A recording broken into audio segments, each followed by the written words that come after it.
নমস্কার, শুভ সন্ধ্যা। আজকে ভোটের দিন ঘোষণা হয়েছে।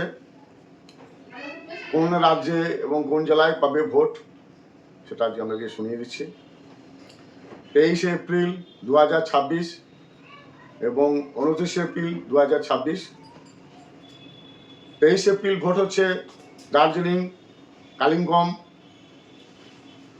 জলপাইগুড়ি, কোচবিহার, আলিপুরদুয়ার, মালদা, উত্তর দিনাজপুর, দক্ষিণ দিনাজপুর, মুর্শিদাবাদ, 2 মেদিনীপুর,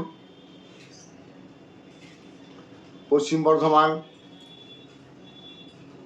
বাঁকুড়া, পুরুলিয়া, ঝাড়গ্রাম ও বীরভূম। দ্বিতীয় দফার ভোট হচ্ছে 29 এপ্রিল 2026, কলকাতা, 2 পরগনা, নদিয়া ও পূর্ব বর্ধমান। ভোট গণনার দিন হয়েছে আমার 4 মে এবং রেজাল্টও 4 মে। নমস্কার।